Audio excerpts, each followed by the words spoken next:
Bom, boa noite. Vamos então continuar o nosso estudo do Evangelho de Mateus, que a gente realiza há alguns anos já. Um estudo minucioso, detalhado, atento, em torno desse texto, né, que é o primeiro texto canônico da tradição cristã, né, os manuscritos de Levi, e que a gente atualmente está estudando no capítulo 15. A gente está analisando o capítulo 15. É aquele capítulo, aquela passagem, aliás, do capítulo, em que Jesus entra em intercâmbio com um grupo de fariseus e de escribas, conversa com eles, expõe a plataforma do evangelho, né?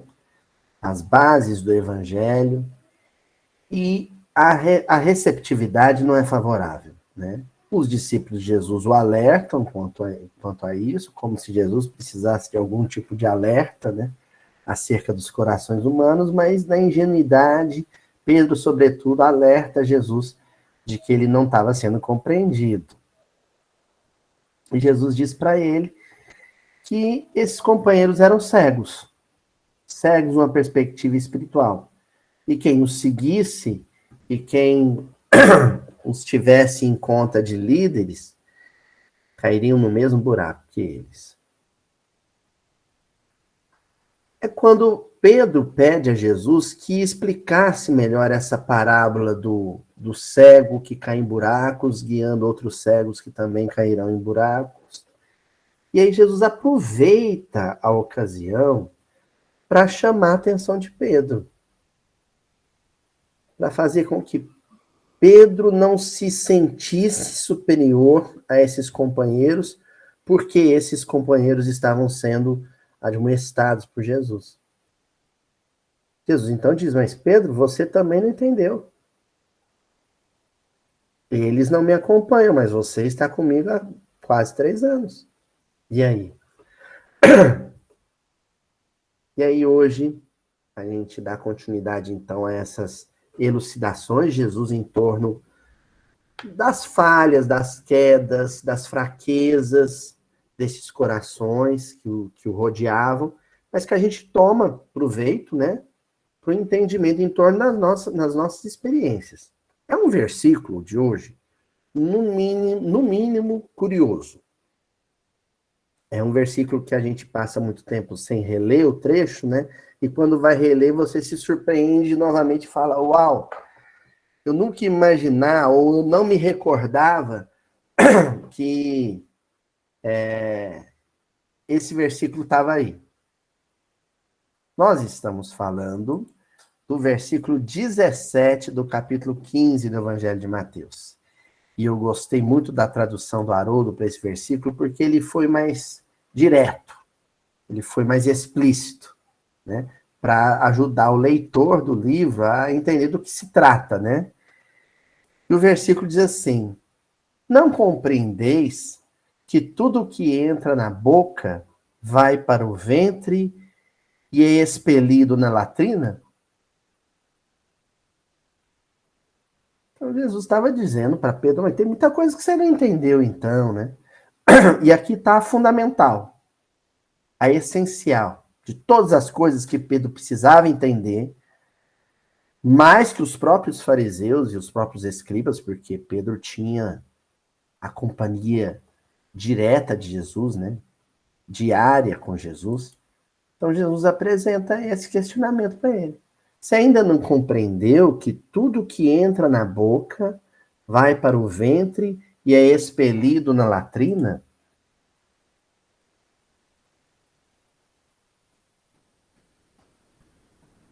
Bom, as 3 palavrinhas chaves, as 3 palavrinhas conectadas que vão fomentar o estudo de hoje é boca, ventre e latrina.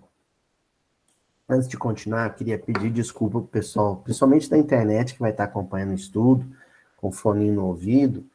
Aqui na minha casa, do lado, tá tendo uma queimada, gente. Então, a fumaça tá entrando aqui no quarto e tá difícil de não pigarrear, tá bom? mas eu vou tentar me conter. Então, as 3 palavrinhas é boca, ventre e latrina. Vaso sanitário, também conhecido como privada, né? Enfim, louça sanitária. O assunto de hoje, meus caros, minhas caras, é o cocô. Hoje vamos estudar sobre o cocô. Também conhecido no ramo científico como bolo fecal, né? Conhecido carinhosamente pelo meu filho Chico como loto-loto, né? As fezes, o cocô. Vocês não têm ideia do que uma conversa evangélica em torno do cocô vai nos oferecer de material para reflexão e meditação. Dona Tatiana, a senhora imaginava que hoje a gente ia estudar sobre o cocô? Que Jesus ia virar para Simão Pedro e ia dizer: Pedro, até hoje você não entendeu que o que você come vira cocô e vai para a latrina? E antes que alguém queira escapar pela tangente, né? Leão da Montanha, saída estratégica pela direita e falar: ah, o Aloysio vai falar sobre dieta, ele vai falar sobre a educação alimentar, ele vai falar sobre a gente não dá importância porque come. A gente não vai voar tão baixo assim. Uma discussão de quase 1 hora sobre o cocô nos permite voar mais alto. Gente, a gente passa uma existência inteira,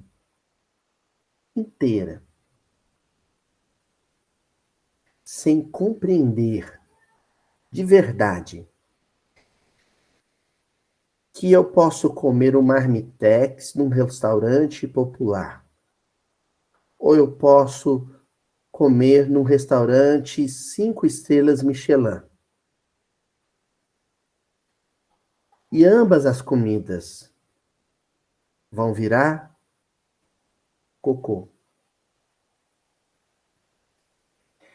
Eu posso dirigir um Fusquinha 68 sem paralama, com assoalho esburacado e o pneu careca.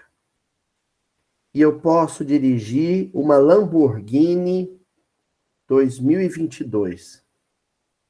E no final das contas, no frigir dos ovos, os 2 carros vão parar no ferro velho. Eu posso morar numa casinha popular que eu financiei em 30 anos. Eu posso morar numa cobertura no Leblon, que daqui 200 anos ou daqui 500 anos, a casinha popular e a cobertura do Leblon vão virar pó de mico, entulho.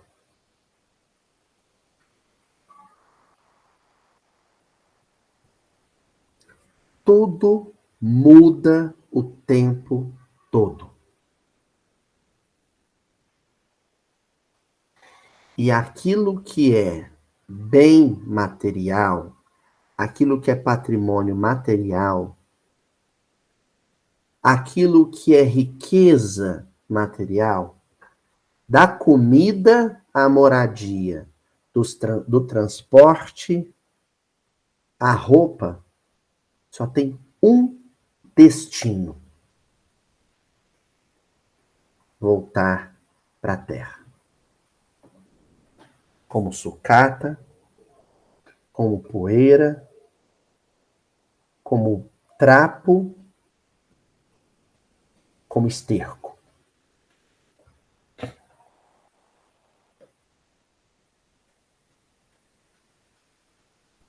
Noventa e 99% da população mundial, encarnada e desencarnada, Vive como se isso que eu acabei de dizer não fosse uma realidade inquestionável.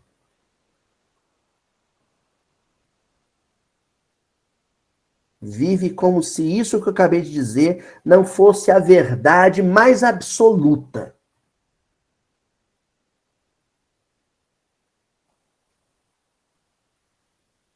Se você tiver apertado de dinheiro, numa crise financeira, e tiver que matar a fome com um pão com manteiga, um pão murcho, requentado, a manteiga tá caro, né? O leite tá lá em cima. Uma margarinazinha barata. Horas depois que você comer esse pãozinho, ele vai ter virado cocô. Se você tiver rasgando dinheiro, de tanto dinheiro, sentar num. Não vou falar o nome. Lá no. Sei lá, na churrascaria. Como é que é? Tem aquela lá no Rio de Janeiro famoso, Porcão. Acho que é o Porcão. Ou lá no Coco Bambu. Ou lá no Dom, restaurante do Alex Atala, em São Paulo. Se você sentar lá e pagar R$ 500 num prato, ele vai virar cocô. Igual o pão com margarina. A mesma coisa.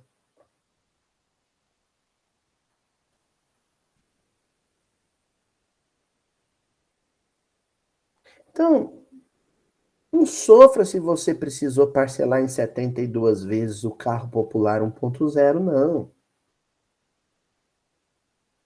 Ou se o seu carro antigo, usado, fundiu o motor. Não sofra com isso, não. Porque se você tivesse comprado à vista uma Mercedes, hoje está sendo miudinho das marcas, né? Para vocês verem como a gente vive no mundo de rótulos, né? De marcas, de logomarcas. No final das contas, a ferrugem agirá. Se você comprar uma camisa no brechózinho, né? Numa promoção, ou se você comprar a camisa em Paris, numa loja de grife, vai rasgar, vai virar pano de chão. Do mesmo jeito.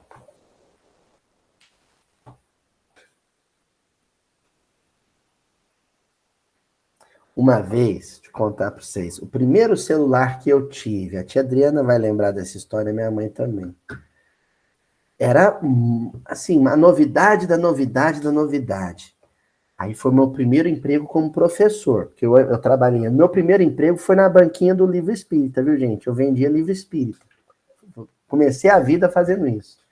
Aí depois, o primeiro emprego como professor, aí ganhei um dinheirinho a mais, né? Aí foi quando surgiu. Vocês lembram? Tinha um Nokia, né? Tinha uma anteninha assim. Eu lembro até o modelo, era 5125. Nokia 5125. A Nokia nem fabrica celular mais, eu acho. E aí eu entrei, era época de Natal. Entrei na loja, comprei um celular. Saí com o celular já, tudo arrumadinho. Aí esses celulares antigos, ele tinha uma capinha de couro com zíper e uma presilha para você colocar na calça. Quem se lembra disso? Lembra disso? E eu saí da loja toda importante, Flavinha, com aquele celular pendurado assim na calça. E fui para Eurípides Barçanufo. Era dia de encontro de mães, ó, Tatiana. A tarefa que a gente faz com as mãezinhas carentes, né? E aí eu cheguei lá no centro, eu tava meio apertado para ir no banheiro. E aí eu corri e fui no banheiro para fazer xixi. E cheguei lá no banheiro e o banheiro tava sujo, cheio de xixi. O vaso sanitário tava cheio de xixi. E a descarga tinha enguiçado, então não tinha como dar descarga, mas eu estava muito apertado. Aí naquele desespero, o vaso cheio de xixi, não tinha como dar descarga. Eu fui, abri o zíper na minha calça e o meu celular caiu dentro do vaso cheio de xixi. Ele acendeu uma luzinha verde assim, dona Joana, e apagou. Quer dizer, é um celular mártir, né? Um celular que decide desencarnar. Num centro espírita, é um celular evoluído, não é qualquer celular. Eu tenho a impressão que ele já foi socorrido espiritualmente ali mesmo, né? Atualmente, ele trabalha lá no centro, socorrendo outros celulares perdidos por aí. Mas, enfim, eu entrei em pânico, mas era um celular que eu tinha parcelado em várias prestações. Pego, não pego, pego, não pego, peguei enfiei a mão no vaso de xixi e peguei o celular. Olha o grau de materialismo deste homem. Dentro do centro espírita, eu enfiei a mão no vaso de xixi. Aquele desespero, lava a mão, chama os meninos da mocidade que estava lá, na época eu coordenava a mocidade. Me ajuda aqui, gente, me ajuda. Aí tinha um menino que entendia, falou, calma, não pode ligar, tem que desmontar e secar. Eu sei que foi logo depois do encontro de mães, a gente ia ter reunião de mocidade, arrumaram um ventilador, ele desmontou meu celular todinho e pôs um ventilador em cima do celular para secá-lo. Recendeu um cheiro de xixi danado durante a reunião. Você se lembra disso, tia Adriana? Tia Adriana estava ali presente, é testemunha ocular do fato. Aí alguém disse assim, calma que ele está na garantia. Hoje acho que nem tem mais isso de garantia de celular, né? Naquela época tinha garantia de celular. Ele está na garantia, manda de volta, põe no correio e manda lá para a empresa, que eles vão consertar ou te dar um celular novo. Eu mandei, pensando que o técnico era bobo, né? Tempos depois ele devolve o celular por correio e vem uma nota da empresa. O celular, a garantia não cobre porque ele teve contato com substâncias corrosivas. Pensei eu, vulgo xixi.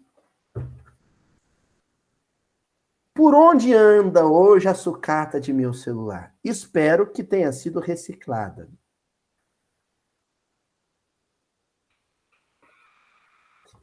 Eu tive uma hora e meia, do centro da cidade onde eu estava até o grupo espiritual de Passando. Eu tive uma hora e meia de desfrute do meu celular Nokia 5125, o meu primeiro celular. Depois você vive uma experiência dessa, e é claro, é óbvio que os espíritos, ao abrirmos nós o evangelho ao acaso, na mocidade, saiu o desprendimento dos bens terrenos, que os benfeitores não iam perder esta oportunidade de me puxar a orelha, né? É claro que sim. O que aconteceu com o meu celular é o que vai acontecer com o computador que vocês têm na frente agora, ou o celularzinho que vocês têm na frente agora. Fizemos essa introdução de alguns bons minutos aqui, para dizer que, brincadeira à parte, o tema não é o cocô. O tema é a transitoriedade de tudo. A transitoriedade de tudo. E se tudo que está ao meu redor é transitório, se a única coisa eterna é o sentimento, é o afeto, não vale a pena, não compensa comprometer as relações humanas, comprometer nossas relações com o próximo por causa de um celular, por causa de um carro, por causa de um apartamento, por causa de um bife. Eu sei que todo mundo aqui já teve uma briga em casa por causa do último bife. Ou pelo menos o bife com gordurinha, que me perdoem os veganos. Não vale a pena. O nosso cálculo, a nossa racionalidade, a nossa lógica tem que ser regida pelo coração, não pela razão, não pelo cérebro. Porque se for pelo cérebro, a gente sempre vai considerar que a perda de um bem material é um prejuízo. O único prejuízo real da vida é perder um amigo, é perder um afeto, é abalar uma relação humana. Não existe bem material no mundo que justifique o afastamento afetivo de alguém que a gente ama. Ou a alegria de alguém que a gente nem conheça. Me vem à cabeça agora a famosa história do Chico tomando a sopa com barata. Acho que muita gente aqui conhece. Ou não. Quem não conhece essa história, levanta a mão, só para eu saber se ela é inédita. Ah, ela é quase que inédita, pelo menos aqui no grupo. Ótimo, né? O Chico, ele morava ainda em Pedro Leopoldo, trabalhava na Fazenda Modelo e sempre ia almoçar na casa de uma pessoa muito querida, mas também de condição material muito humilde. Então, às vezes, ele não conseguia ir em casa, ele ia sempre visitar essa pessoa de condição muito humilde. Era uma senhora. Nós não estamos, de modo algum, atrelando a condição humilde ao conteúdo da sopa que eu vou mencionar. Nós estamos falando sobre o sacrifício com que a pessoa servia um prato de comida para o Chico Xavier. E, ao mesmo tempo, a alegria com que essa pessoa servia um prato de comida para o Chico Xavier. Um dia o Chico foi comer na casa dessa senhora, numa dessas refeições que ela oferecia com muito amor, e ela serviu para o Chico um pratinho de sopa. E o Chico estava com muita fome, e a sopinha estava muito cheirosa, e estava com a carinha muito boa. E quando o Chico pegou a colherzinha e começou a mexer o prato, a sopa no prato, para escolher um legume ou outro para a primeira colherada, ele viu metade de uma baratinha morta dentro do prato de sopa.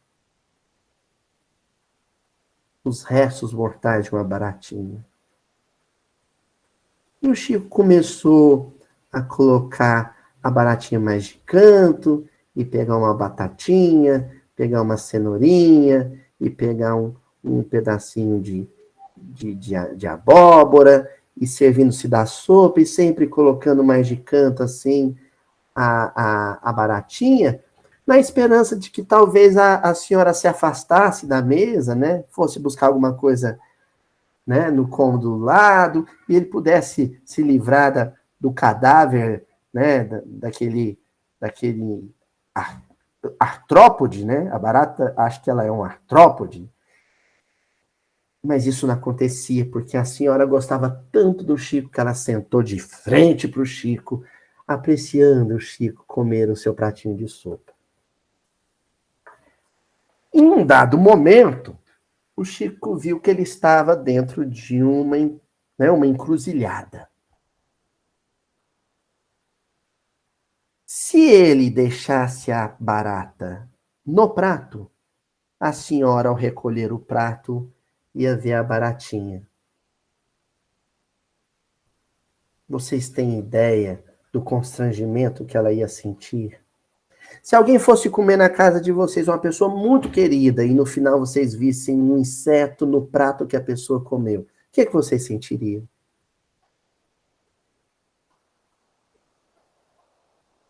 O Chico, então, ele calculou, ele raciocinou, ele ponderou com o coração. E, por certo, o Chico conhecia capítulo 15, versículo 17 do Evangelho de Mateus. O Chico, ao raciocinar com o coração, pensou: se eu tomar a sopa sem barata, ela vai virar cocô. Se eu tomar a sopa e engolir a barata, A sopa e a barata vão virar cocô. Que escolha fazer? Se eu tomar a sopa sem barata, a sopa que vai virar cocô, a senhora vai continuar sorrindo. Perdão, a senhora vai ficar triste. E se eu tomar ela com a baratinha e a pessoa nem notar, ela vai continuar sorrindo. A escolha, inevitavelmente, foi aquela amizade. Foi a alegria e a felicidade de um amigo.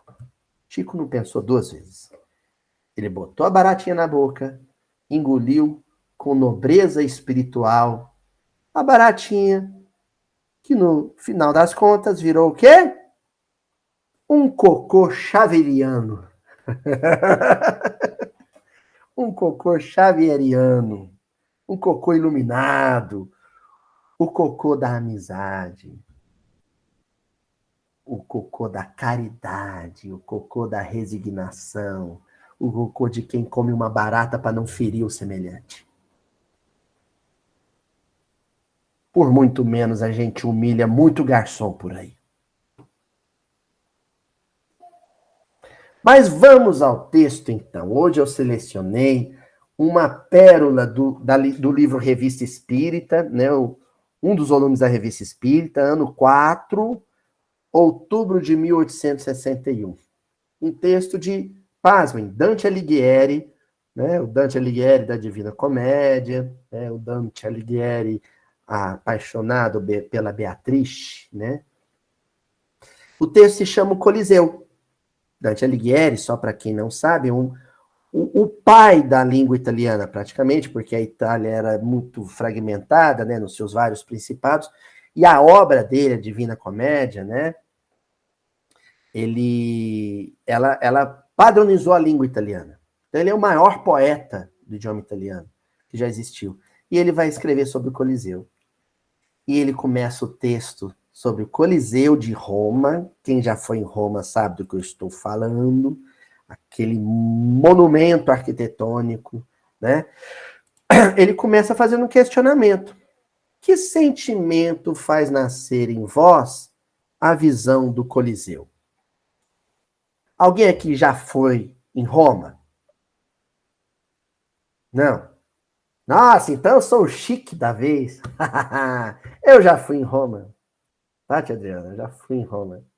Nessa existência, não adianta, né? E em outras, né? O Coliseu, ele assusta, assim, porque ele é perto de outras ruínas, né, de Roma, mas ele assusta porque as outras são ruínas e o Coliseu está bem inteiro, sabe? Relativamente muito inteiro. E ele é enorme.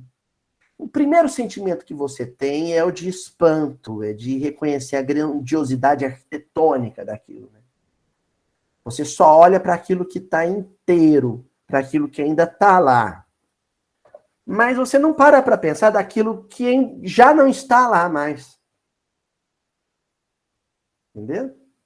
Você não para pensar no que não está, no que já virou pó. É preciso você ler um texto como esse para você parar e pensar. De fato, né? Não é uma construção. É uma ruína. Uma ruína. Um escombro. Tanto que ele, o Dante Alighieri, começa dizendo assim, sobre o tal sentimento. O produzido pelo aspecto de toda ruína. Tristeza. Olha o que ele está dizendo. Gente, 1861. Que sentimento você tem ao parar de frente a uma pirâmide do Egito? O sentimento que se tem quando você vê toda coisa em ruínas. Tristeza. Suas vastas e belas proporções lembram todo um mundo de grandeza, mas sua decrepitude invariavelmente leva o pensamento para a fragilidade das coisas humanas. O Coliseu é a ruína decrépita de um circo de horrores, de um circo de morticínio, de execuções sumárias.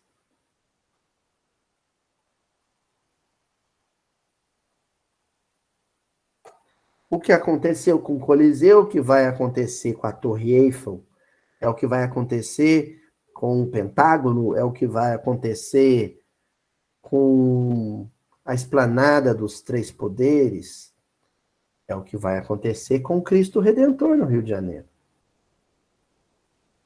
Inevitavelmente. É o que eu vi que está acontecendo com o Partenon em Atenas, é o que está acontecendo nas pirâmides do Egito, é o que vai acontecer com a casa de vocês. É, a gente luta tanto, batalha tanto, né? Vocês deviam ver uma pessoa falar para mim, a gente trabalha tanto para ter as coisas, né? Para depois vir um vagabundo e levar o que a gente tem. Até vou dar um desconto, porque esse caso é muito triste. Eu estava lá no Detran, gente. Olha só como é que é as coisas, olha. Eu estava no Detran. O Detran, ó, Detran e INSS é um lugar onde a gente estuda a doutrina espírita ao vivo e a cores, e não é por livro. É só você puxar a língua do sujeito que está na frente da fila, que o de trás já começa a contar uma história parecida, e quando você vê, tá uma cartaz coletiva. E eu estava lá no Detran, a porta fechada, né? O portão fechado, a hora do almoço, não abria. Aí os coitados que estavam lá na fila de Bar do Sol começa para o tempo passar, puxar papo um com o outro, né? E eu tenho, claro, o meu assunto chamariz, né?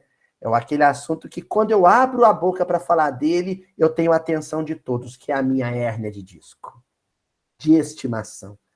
Então, imediatamente, eu limpei o suor da testa e disse: eita, que o meu ciático hoje tá doendo, e esse povo não deixa nem a cadeirinha aqui de fora. Aí todo mundo já olha para mim, né? Você fica na esperança que, nossa, né, que alguém morra de dó de você, né? Então você sofre do nervo ciático, mas eu fui para um lugar onde tem sempre alguém que sofre mais. O cara da frente já falou assim: eu, moço, que nem podia estar aqui, estou no meu dia de folga. Eu tinha que estar resolvendo outras coisas e eu estou aqui. Falei, mas o senhor é coisa simples, né? O senhor vai entrar e vai sair. Ele, não, coisa simples nada, moço. Eu trabalho na empresa, né? Vamos falar aqui, todo mundo sabe, a Codal, né? Trabalha na Codal. E aí o pessoal de casa, não, das outras cidades não sabe, é a empresa de abastecimento de água aqui de Uberaba. Pois eu trabalho no Codal, né? E juntei dinheiro muito tempo. Minha esposa passou no concurso da prefeitura. E aí, quando a gente teve um dinheirinho, eu resolvi comprar um carro zero. Andei uma semana com carro zero, fui deixar a minha... Aí entra o machismo brasileiro, é óbvio, né? Ele fui deixar a minha esposa dirigir, ela enfiou o carro no outro carro numa esquina, bateu o carro, amassou o carro. Levamos o carro para oficina de confiança, o carro não tinha seguro, e ele não queria levar na autorizada, levou para uma oficina de confiança. Acontece que o dono da oficina era de confiança, mas quem estava fora da oficina, não. Adivinhem o que aconteceu. O carro deste infeliz foi roubado dentro da oficina. Invadiram a oficina, levaram uns 2 ou 3 carros, o dele era um deles. Foram achar o carro todo desmontado lá no interior do Goiás, afora. Aí ele teve que... Aí o seguro já falou, a gente vai ressarcir, tem que avaliar, mas o senhor tem que trazer ele. Aí o seguro pagou o guincho trouxe o carro todo desmontado para a oficina, onde estava. Porque aí a seguradora queria cobrar do dono da oficina, o dono da oficina falou que não tinha como pagar, que ia pagar com serviço. Então, enfim, esse moço sem carro. Aí esse moço sem carro vai no Detran porque tinha que dar a baixa para poder receber o dinheiro da seguradora caso o carro desse PT mesmo, e parece que ia dar. Acontece que Depois que abriu o portão, ele entrou. Na hora que ele estava voltando, ele cruzou por mim. Falei, e aí, deu certo? Ele falou assim, não, a moça disse que ou tem que trazer o carro aqui, ou eu tenho que entrar na justiça. Aí ele ia entrar em contato com a seguradora para pegar um guincho, para levar o carro no Detran, para poder dar baixa no carro, para depois pegar o guincho e levar o carro de volta. Enfim, tem sempre alguém mais lascado que a gente, né? Mas tudo para dizer que um carro é como um coliseu, é igual a Torre Eiffel, é igual uma mansão, igual uma cobertura. É a mesma coisa. Igual o celular, dona Cintia está fazendo sinal. Você compra um carro zero, trabalha, né? E ele falou para mim, foi ele que disse essa frase. A gente trabalha a vida inteira para um vagabundo vir e levar o que é nosso, né, moço? E eu ouso completar. Se não for um assaltante, vai ser a ferrugem. Se não for a ferrugem, vai ser a maresia. Se não for a maresia, vai ser a traça. É inevitável. E aí continua Dante nessa mensagem. Tudo passa, e os monumentos que pareciam desafiar o tempo se desmoronam como para provar que só as obras de Deus são duráveis. Gente, vocês estão parando para refletir que esse texto que nós estamos lendo, que está conectado com o versículo de hoje, se dirige a princípio a um grupo de fariseus que adoravam um templo. E aí eu pergunto para vocês, cadê o templo de Jerusalém? Eu tive em Jerusalém, aí falava, o muro das lamentações, eu achava que era um muro, uma parede do templo, não é, um muro de arrimo. É o muro de arrimo, nem é o muro do templo. O templo não existe. O templo de Jerusalém, que sacerdotes, fariseus, escribas cultuavam, não existe. E agora eu vou falar uma coisa forte, viu? Eu sei que é forte e impactante. Por mais bonitinho, arrumadinho, pintadinho, que seja o centro espírita que vocês ajudaram a erguer, o destino de todo o centro espírita é o mesmo do Templo de Jerusalém. Virar pó de mico. Todos os centros espíritas do Brasil e de fora do Brasil vão virar ruínas. Então a gente não pode apegar nem ao centro. Ah, meu centrinho. Ah, eu amo tanto essa casa. Amar casa? Amar tijolo?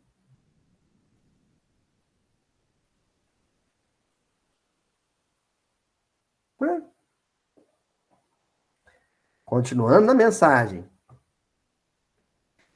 E quando os escombros, semeados por toda parte, protestam contra a eternidade das obras do homem, ousais chamar eterna uma cidade juncada de ruínas do passado. Roma é chamada de a cidade eterna, né? Cidade eterna? Aí você vai lá na Via Ápia, tem um trechinho da Via Ápia lá, né? Tem umas pedrinhas no chão.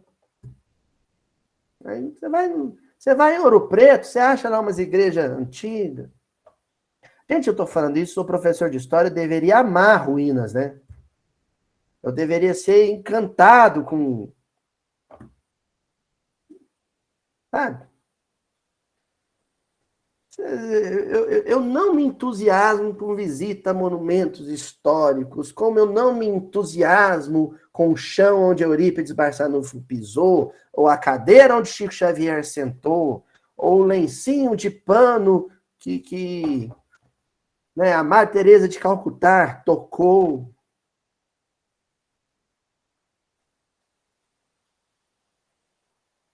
Sinceramente,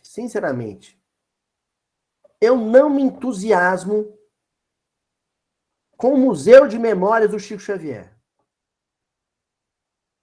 Não me encanta ver um bando de terno pendurado. Para mim, os ternos do Chico Xavier estariam muito mais bem aproveitados no corpo de alguém sem paletó.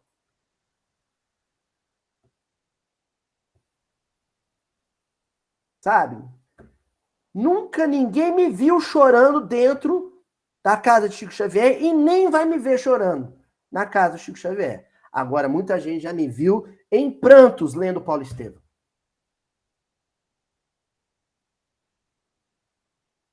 Até porque a casa do Chico nem era do Chico. O Chico morava de favor, porque ele não tinha casa. Era uma casa do Valdo, que o Valdo deixou o Chico dormir num cômodozinho. Pelo qual o Chico não tinha o menor apego. Não tinha o menor apego.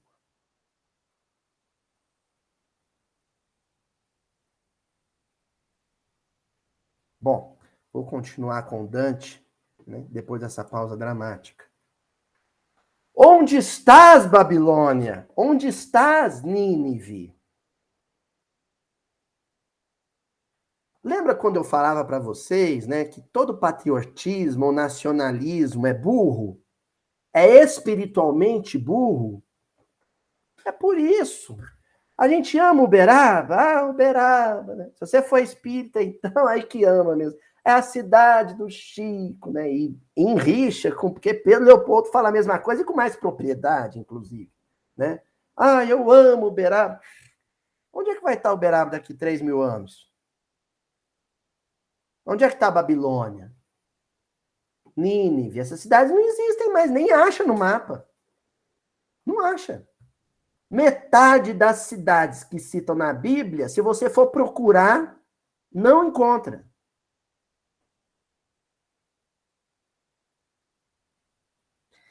Vou contar uma outra coisa curiosa sobre Jerusalém. Tinha um guia lá em Jerusalém, quando eu estive lá, né, que falava assim: por essa rua Jesus passou com a cruz rumo ao Calvário. A Jerusalém do tempo de Jesus está 7 metros abaixo das ruas da Jerusalém histórica de hoje. A Jerusalém histórica de hoje ela é medieval. Porque o tempo. Jerusalém foi destruída e reconstruída tantas vezes que toda vez que você ia construir, você construía em cima. Se aterrava. Vocês já viram isso, né? Você vai demolir uma casa. Aí, se você precisa nivelar o terreno, você usa o tijolo que você derrubou, não é assim? E aí eles iam construindo em cima. Então, a rua por onde Jesus andou está 7 metros abaixo, no subsolo.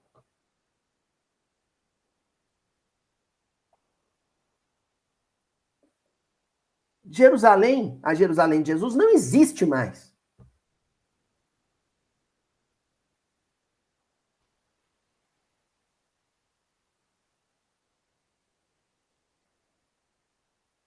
Luiz, o que você foi fazer lá? Curiosidade. Um dos piores defeitos de um professor de história.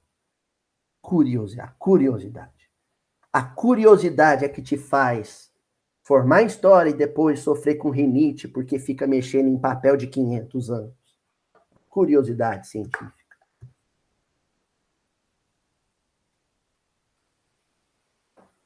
Continuando. Onde vossos imensos e esplêndidos palácios, viajante, em vão os procura sob as areias do deserto. Não vês que Deus os apagou da face da terra? Isso é incrível. Quem que apagou a cidade da Babilônia da face da terra? Deus. Deus é um vândalo. Deus é um destruidor de monumentos históricos. Deus é um destruidor de patrimônios e fortunas. A missão principal de Deus em nossas vidas é fazer as coisas se destruírem, se degenerarem, se deteriorarem. Para quê? Para ele usar as ruínas, os escombros, os dejetos, o esterco, o estrume, o pó, como matéria-prima para coisas novas.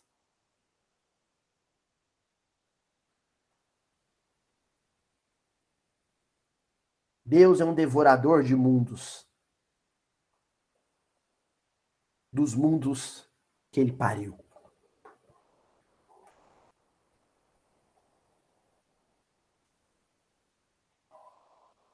Roma, esperas, pois, afrontar as leis da natureza?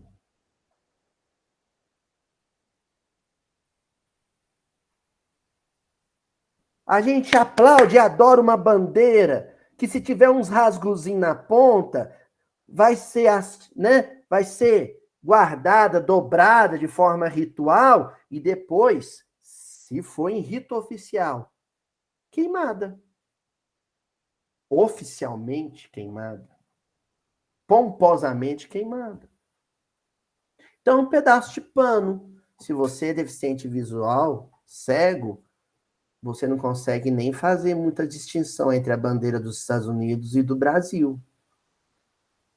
Porque um pedaço de pano colorido, para um cego, não faz diferença. E se ele disser que faz diferença, é por patriotismo.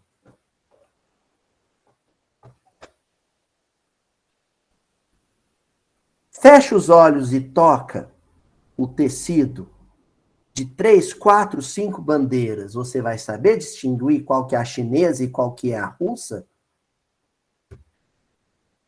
Não. Então por que cultuar isso?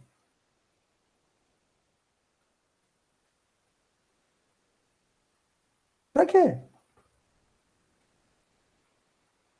O Dante está falando. Gente, o Dante era para ser o maior patriota italiano, né?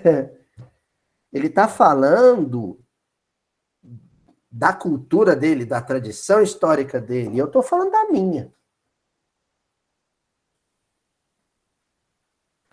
O solo que treme à tua volta não está a te advertir que teu berço, que se acha sob teus pés, pode tornar-se o teu túmulo?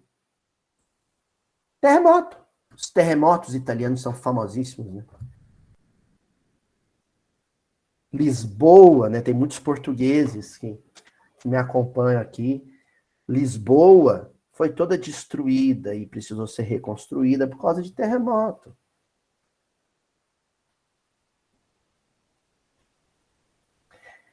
Uma das músicas, né, que eu mais adoro se chama Águas de Março. O Chico Buarque fala que é o samba mais bonito do mundo. E é. Pouca gente conhece a história dessa música. Mas o Tom Jobim, ele tinha um sítio que ele nem adquiriu durante a carreira, não. Era da família, que ficava num lugar chamado Poço Fundo, lá na região serrana do Rio. E ele ia para esse sítio, e foi nesse sítio que ele compôs Águas de Março, porque ele estava reformando o sítio. Mas era um lugar tão ermo, de muita vegetação, né, na serra, e a estrada era de terra, de difícil acesso, e na época chuvosa, então, e aí os caminhões que estavam levando material de construção para ele construir a casa dos sonhos dele nesse sítio, tinham que enfrentar essa estrada terrível. E a gente sabe, né, pelo noticiário, tudo, aquela vegetação das encostas da Serra Fluminense desciam e enchia a estrada. E aí é da onde vem a letra. É pau, é pedra, é o fim do caminho, o resto de toco, é um pouco sozinho. Ele está falando do sítio. É um caco de vidro. Então, ele está falando daquele processo. Construiu o Tom Jobim. Depois de muito trabalho, construiu a casa, a famosa casa do Tom Jobim, em Poço Fundo. A casa onde ele compôs Águas de Março. São as águas de março fechando o verão. É promessa de vida no teu coração. Passaram-se as décadas. E aí teve aquele primeiro episódio de tragédia das chuvas na região serrana do Rio. Não esse último, o anterior. Eu estava assistindo a televisão, as imagens, de repente vi as imagens chocantes de alguém com o celular filmando a casa do Tom Jobim boiando na enxurrada e indo embora. Morro abaixo. A água veio arrastando a casa, ela ficou inteira por um tempo e de repente ela desapareceu no meio da água. Virou pau, virou pedra. Porque todo caminho material tem seu fim. Toda trajetória material, toda aventura sólida, tudo que é sólido desmancha no ar.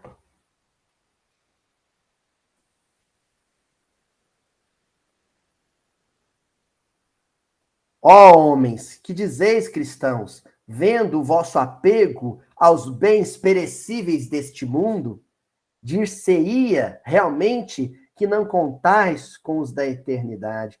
Aí o Dante vai direto no cristão, né? Do mesmo jeito que Jesus, na passagem, está fazendo com Pedro.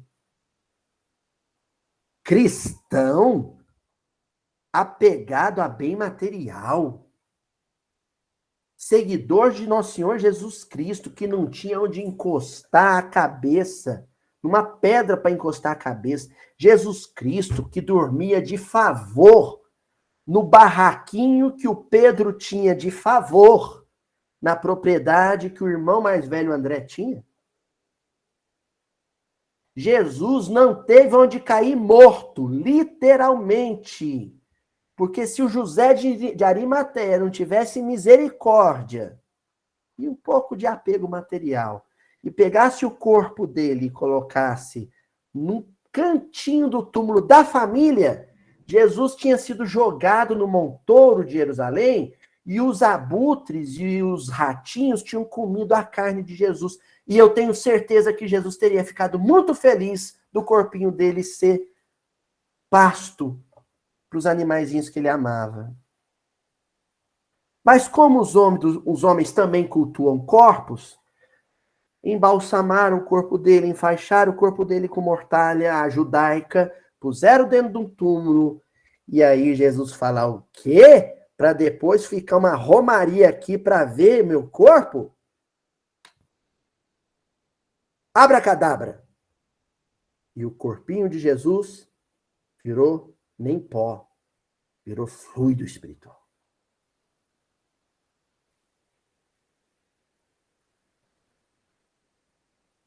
Pode fazer o caixão da Rainha Elizabeth de chumbo, de madeira, do que for. E o destino da rainha é o mesmo destino da serviçal. A vida maior. A rainha não está mais lá.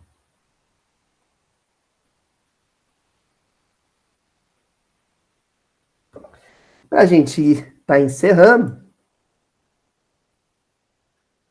a última frase, e talvez a mais forte de Dante nessa mensagem da Revista Espírita, que olha, a gente substituindo os nomes, né, a toponímia aqui presente, por qualquer outro lugar da terra e vale.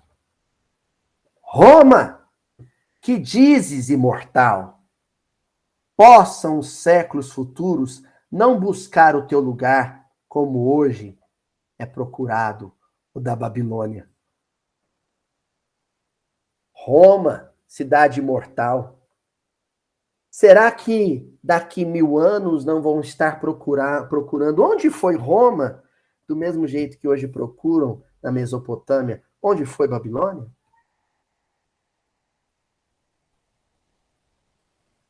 Será que isso não vale para Uberaba, ou para São Paulo, para o Rio de Janeiro, ou para o planeta Terra? A minha casa é o infinito. E minha única propriedade é o meu pensamento. E o meu único bem, a capacidade de amar. Até a semana que vem, gente.